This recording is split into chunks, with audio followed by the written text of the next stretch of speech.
Welcome. Have you ever wondered what Rotary's doing here in the heart of California? We're going to tell you today some of the amazing things that Rotary is doing. Welcome to Rotary in the heart of California. I'm the host, Devin Thorpe. I'm the public image chair in District 5220. And today, of course, I have with us the district governor, Jay Hislop. And Jay, I'm so honored to be with you today and to have you represent the wonderful work that Rotary does here in the heart of California. What makes you proud, Jay, to be a Rotarian? Rotary is so important in my life. I've been a Rotarian for over 40 years, and we are changing the world. Rotarians are actually changing the world, and I think the thing that makes me proudest is way back in 1984, we made a promise to the world to end polio. And the year I was born, there were probably 57,000 cases of polio in the United States and 4,000 deaths. And last year there were none. And there have been none in the United States for many, many years. We have polio in the world still in basically two countries, Pakistan and Afghanistan. And we're going to see it eradicated. We're really close. We like to say we're this close. And we have setbacks, but to me, the eradication of the second disease of mankind, of humankind in the world after smallpox, it was a project that Rotary took on, and we have partners, but it's what really makes me proud to be a Rotarian. That is, it's important to me too. I give generously to that polio fund every year, and it is something that I am really also proud of. So I get that. Now, you have taken on one of the biggest jobs in the Rotary volunteerdom. It becomes, I worked closely with district governors in the past, and I know that you'll work almost full time at this task, even while you try to maintain a job, because this is a volunteer role that you have. What makes you proud to be the district governor of this particular district here in the heart of California? The first answer is people. Sometimes you wake up in the morning and the world seems like it's ending, and everybody has a lot of despair these days, from youth to the elderly. We're living in a world of change and a world that's not always looking peaceful. And you look around and you say, where are the good people? Where are the good people? And you go to a Rotary meeting and you look around and you see them. They're there. They're committed to a set of values that make Rotarians different. The relationships that people build in Rotary are lifelong, and people with really disparate political views come together to change the world within the scope of our shared values, like polio eradication. Who could be opposed to that? I think I'm proudest when I think about the Rotary clubs, from Galt to Madera, from Mountain House to the Sierra Crest, all these Rotarians in over 50 clubs who are doing good in the world. They're intentionally making efforts to change the world in so many ways. One example is just to celebrate our veterans in a way that is meaningful to the community of Merced. So the Merced Sunrise Club every September does a field of honor where they place flags on veterans' graves and hold watch over those graves for about a week in September to honor the people that have served. And it's something that brings the entire community of Merced together, and probably one of the best examples of meaningful community service. I really like that project. There's a small club in Atwater that has their own fundraising, and they are partners with a Rotary Club in Mexico, and they provide service projects in Mexico. Things like playground equipment, classroom equipment, books, medical equipment, clinics. And they've been doing it for years, really quietly, not a lot of hoopla, not a lot of celebration. I think that they just do it because service is something that Rotarians are committed to. That is amazing. It's such great examples of the kinds of things that Rotary is doing to make living in the heart of California better, right? It isn't just about getting together for lunch every week. It's a wonderful thing. I appreciate you sharing some of those insights. Well, even here locally, I'm in Stockton. I'm in the Rotary Club of Stockton. And one of the things that Stockton does as a community is the Rotary Read-In. Every year, Rotarians buy a book or two and make an appointment to go into a classroom and read to children from kindergarten through third grade. And when they're done reading the book, they leave the book for the students. It may not seem like much to some people that somebody goes into a classroom with a book and reads the book and talks to the children, the students, and then leaves the book for the classroom library. But the impact on those children is enormous, because here's a stranger, someone they don't even know, that their teacher welcomes into the classroom. And after some introductions and a little bit of light chat, you open the book and read the book to the kids, and they're riveted. They're not riveted just because of the story, but they're riveted because of this person, this stranger that comes into their classroom and just starts reading to them. It is really cool. But what does it do? It sends a message to those kids about how important reading is. We call it literacy, but really, what is it? It's reading, and it's learning to process symbols in a book. And they see an adult doing it for them, with them, and they remember it, and they look forward to it the next year in their next class. We do it throughout the entire city of Stockton. It's just a wonderful program. And because of that, most of the Rotary clubs in Stockton have literacy as one of their primary interests and goals, is to improve literacy in children in our city. Another way that we work on that is the Dolly Parton Library, I think it's called. I might be getting the name of it wrong. But it's a very inexpensive subscription that we provide as a scholarship to the children, beginning as infants and going up, I think, until they begin kindergarten. They get a book every month.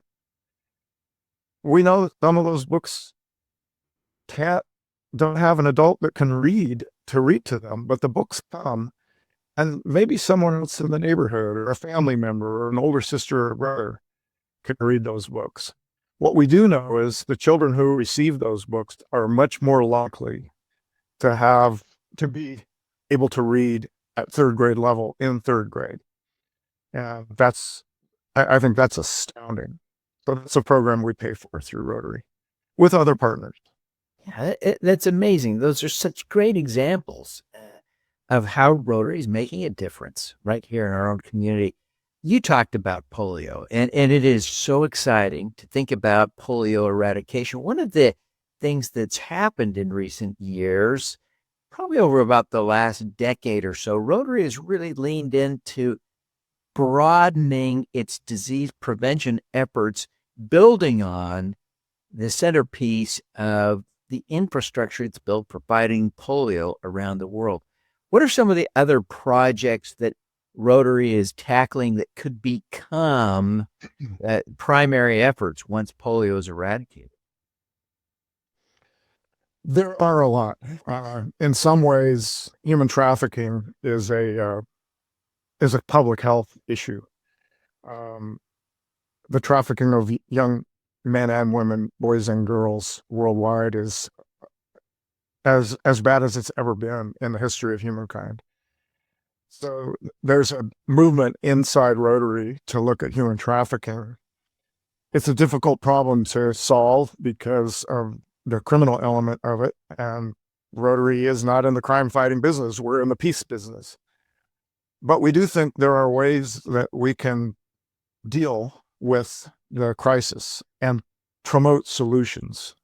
So human trafficking, I think, is one that it's said now that there are more slaves in the world than have ever been humans in slavery in the world than have ever been in slavery in the history of the world, including human trafficking. So I think that's something that we need to look at, and we need to come up with creative solutions. In terms of the model, polio required an amazing infrastructure to eradicate. And mind you, I say to eradicate, meaning we will eradicate polio. It's a promise we made to the world in 1984, and we need to keep that promise, and we are keeping the promise with our partners. But polio requires the vaccine itself. We use a live attenuated vaccine that requires a cold chain. That vaccine has to be kept cold from its manufacture to the point where those two little drops are delivered into the mouths of children. And those 2 drops are life-saving. We have prevented literally hundreds of thousands, actually millions, probably 4 million or more cases of polio through this vaccination program that Rotary began and continues to sponsor. So that infrastructure of the cold chain, let's just call it the cold chain, everybody understands it. You need refrigeration, and it needs to be unbroken all the way out to these villages in the highlands of Afghanistan and in the border region of Pakistan. That infrastructure, those are people who carry the vaccines and literally go from door to find children and to deliver the vaccine. When COVID happened in 2020, there was suddenly this need to vaccinate the entire world against COVID. And the infrastructure, particularly in places like India and Sri Lanka, Afghanistan and Pakistan, where there's so many people living in somewhat crowded conditions, the infrastructure of Rotary, along with UNICEF, the World Health Organization, the Gates Foundation, and other partners, were able to begin to pulse vaccinations into the same communities using the same paths, literally taking the same footsteps with a different type of vaccine and helping to end that pandemic. We have other diseases that we're working on. Malaria is a preventable and treatable disease. Tuberculosis. COVID was the biggest killer during the pandemic, the biggest infectious disease killer during the pandemic. Prior to that, it was tuberculosis. But cases of tuberculosis were on decline. And they were on the decline until 2023 when they began to tick up again. And now tuberculosis is once again on the rise. Tuberculosis is a treatable and preventable disease. We see very little of it in developed countries, although it's coming back, and it's coming back with a vengeance, and it's going to get worse now. So tuberculosis, I think, is something that Rotary could tackle. I think we could take that on. It's said that if we had maybe $400 billion, which is a rounding error for the US government's budget, for example, that we could eradicate tuberculosis in 6 months. And with about $75 billion a year after that, continue to vaccinate against TB until it's gone, wiped from the face of the earth. And this is a disease that we know has been with humans for 10,000 years. There's evidence of it in fossil remain, in human remains going, and stories and artwork going back 10,000 years. So I think that's something that Rotary could tackle. We don't have the money for that, but we have the infrastructure and we have the knowledge and we have the partners. Funding for that would be our big challenge. Yeah. Wow. What the tremendous potential. Now, you mentioned the Rotary Read-In that the Stockton Club initiated years ago and has expanded beyond the club. But way beyond club continues to lead it. What are other initiatives that Rotary is leading for youth here in the heart of California? There's several programs. One that we do very well is our Rotary Youth Leadership Awards program, which is 2 camps, a young men's camp and a young women's camp, boys and girls camps, if you will, for high school juniors. And it's held over the President's Day weekend in February in the mountains near Yosemite. And they come together. These are people that have already shown the leadership ability and have leadership potential. And we bring them together in a camp. They form cabin groups and they learn how to develop each other's skill sets, how to provide their own skill set in a way that is collaborative and cooperative, but not to feature themselves as the leader, but to engage these other kids who have amazing leadership skills and figure out how do we come together and use our different superpowers, if you will, to create something and to learn. It's a wonderful program. It's life-changing for the youth who attend that program. Some of them stay in touch with counselors that they had there and instructors that they have, facilitators that they have at what's called RYLA, Rotary Youth Leadership Awards Camp. I'm very proud of that. I think that it's probably something that we're looking at expanding funding for through sponsorships, so we can get ever better speakers and facilitators, people who provide not only motivation, but content and challenges for these young kids, these young adults. So that's a program I'm proud of. Something that we're bringing back to the district, which we lost during COVID, is a international youth exchange, Rotary International Youth Exchange. We have not had that in a few years. Around us, there are districts that have as many as 15 young adults, high school students, going to another country for a year of school. And it's a true exchange. So if a district sends a youth to Taiwan, we bring a Taiwanese youth here for a year of high school living with host families. The Rotary Youth Exchange Program, we have a new chair of that, Craig Arona from Modesto Sunrise Rotary Club. And we're looking at creating a program that will launch in the summer of 2026. And we want it to be an annual exchange, a full school year exchange, and not just a short 3-week exchange. Those kids, that is a life-changing experience for youth. The districts that have been able to sustain the Rotary Youth Exchange have as many as 15 going both directions. So 30 active exchange students every year. So it's one of those things that I always say, if it's been done, it's probably possible. And so we've tasked Craig and others with the idea of learning about it, learning from the districts that do it best, and putting it into place with all of our ducks in a row. So when we launch it, it will be successful. So Rotary Youth Exchange. We have Interact, which Interact is a Rotary club in high schools. And that's another program that I'm hoping to really ignite this year. There are districts that have an Interact club in virtually every high school in the district, and we don't.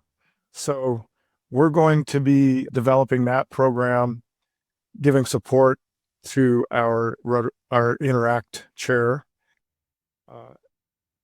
And then there's another type of Rotary Club called Rotaract, and that's for young adults, usually people in college or recently graduated from college or of that age. The Rotaract clubs in colleges, we have two, one at the University of Pacific here in Stockton and another one at the UC, University of California, Merced campus. Those are short-term Rotaract club members. They're club members typically while they're at the college, and then they move on. What I'd like to see and what I'd like our clubs to sponsor are community Rotaract clubs. We see them in other districts and all over the world where young adults from ages 20 to 30 form a club or join a club and provide community service. They are sometimes the core of the workers for other Rotary clubs to provide the man and woman power for the actual work of a community service project. They're vibrant clubs. They're fun. It's less demanding of time and somewhat less expensive than being a Rotarian, but they are Rotarians. I would say being a Rotarian in a more traditional Rotary club. So those are some of the youth programs that they exist, but they need some fuel and some ignition to really launch and take off. Those are really inspiring things. I think about the difference that Rotary is making from kids when they're born with the Dolly Parton reading program, all the way up through school, all the way through high school, and then college age students. The difference Rotary is making in the lives of people in the heart of California, it's just really inspiring. And it makes me proud as I sit here chatting with you, even more proud to be a Rotarian. I thank you very much for sharing all of that. Devin, there's another component to that before we move on, and that is when we think about our youth, one of the things I think about is social media and kind of the despair that we hear, particularly among adolescents, the despair and the self-image, the comparison that kids have with others. And I think they know that what they're looking at is aspirational, that those kids' lives really aren't any better than theirs. But the feeling that they get is everyone has a better life, and they're depressed. The depression among our youth is very high. And teen suicides are at an epidemic level. So one of the things that we think about in Rotary is not just providing services, but really encountering these youths in a way that safeguards them and gives them a feeling of safety so that they can express themselves in a way that is wholesome and productive for them, with adults around them who are safe and are committed to safeguarding the youth as well. Rotarians have a set of values, and one of those values is that our youth are precious, and everything we do with youth, we will safeguard the youth involved in our programs. And we have a whole system for doing that. And actually, a new youth protection director in our district who is going to be putting together a program that not only includes the usual live scanning that people need in all areas, dentists, attorneys, teachers, anybody that interfaces with kids at any level, Boy Scouts, Girl Scouts, Campfire, everybody gets live scanned. But there's more to it than just doing a background check on people. We're going to start a program where we have in every club in our district one or more people that are trained in youth protection and safeguarding youth. So that's a new program. We're rolling it out because not only do we want to provide opportunities for youth, we want them to be safe and feel free and feel like they can grow in our environments that we create for them. So I just wanted to mention that because I think it's important. So important. It is so important. As we wrap up now, Jay, I wonder if you wanted to take just a minute and tell Rotarians, speak to the Rotarians in the district now specifically. What are some of your goals and strategies that you want them to understand for this coming year as you serve as the district governor? Thank you. Leadership. If there's a theme that goes top to bottom and edge to edge in Rotary, it's leadership. Rotary is first a leadership organization. And out of that leadership come formation of relationships with others, other Rotarians, but also partners in our communities. So it's leadership and then relationships. And from those relationships, service develops. We don't start with the idea that we're going to go out and do service. We start with the idea that we're going to create leaders and that we're going to create relationships among leaders. And then we find ways to serve. So my personal agenda is to focus on leadership development in our district so that we have a deeper and wider bench in terms of all the things our district does. Rotary happens at the club level. That's where Rotarians meet. That's where Rotaractors meet. That's where Interactors meet. They meet in person or online, but mostly in person. And they sometimes share a meal or a drink, or they're out doing service and there's donuts and coffee and sodas, but they're together and they're working together. That's the essence of Rotary. It's at the club level, but the clubs couldn't exist without the myriad programs that Rotary International provides. And those programs, those leadership development programs, are at the district level where we invite Rotarians, members of clubs, to join us for a variety of different leadership. One example is our own district leadership academy. We have an upcoming event, August 9th, at Ironstone Vineyards in Murphys. And I'm inviting every Rotarian in District 5220 to attend. We have a room limit, so get online and sign up right away because it will close when we reach our maximum for the room. It's going to be a wonderful opportunity to learn about gaining members and retaining members, being an attractive club and being a club that's vibrant, where people join and stay. And also there'll be some information on creating new clubs in Rotary.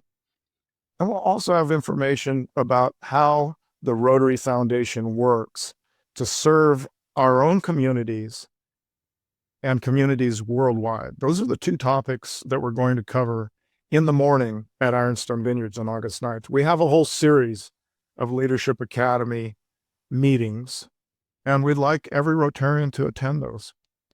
The other thing we're doing this year, and this is a new program, our launch is in September, we're doing a program called Rotary Servant Leadership. And what that is we have turned the traditional triangular shape organizational chart upside down, where the point now is in touch with the earth and the big wide base is up towards the sky. And what that means is, as an example, would be the district. I'm district governor, and in an old style of leadership modeling, I would be at the top of the pyramid and I would be in a power position telling people what to do at the next level. So that might be my leadership team, and it might be committee chairs, it might be the upcoming district governor line, but things trickle down from the top. And then it went to committees, and then to club presidents, and then to club members, and then to the communities where we provide service. By turning it upside down, what we're saying is, I'm in a service position as a leader. I serve Rotarians. The people I directly serve would be my leadership team, our leadership team, committee chairs, area governors, club presidents, and so on. And each of those groups serve a broader area of membership. Until we get to the highest level, we are all serving the Rotarians in our clubs in the district, and they are serving their communities. So it's a service-based leadership style where we all see ourselves as servants. That's being rolled out in September. For our first wave, we'll be training more trainers, and then we're going to take it to each of our areas in this vast district of 5220 Central California, and to the club presidents and any other person in a club that would like to take this program. And we'll be doing that area by area, so it's convenient for people to come and take this training. 6 modules. Each module is about 60 minutes to 90 minutes. We'll do some of them live and some of them will be virtual. So that's a program that I'm really excited about, because we will be training people. We will be training leaders on how to lead, and how to lead by serving and not by exercising some form of power. I'm excited. That's going to be great. That's going to be great. Jay, thank you so much for the time you're devoting to your service. And thank you for being here today, making time for this. I know you're extraordinarily busy as a professional and as district governor, and I thank you for your service and thank you for being here. I want to encourage everyone who's watching, especially those who are not yet Rotarians, to visit Rotary5220.org to learn more about what's happening in District 5220 here, the Rotary in the heart of California. And we'll look forward to seeing you next month here on the show. Thank you, Devin.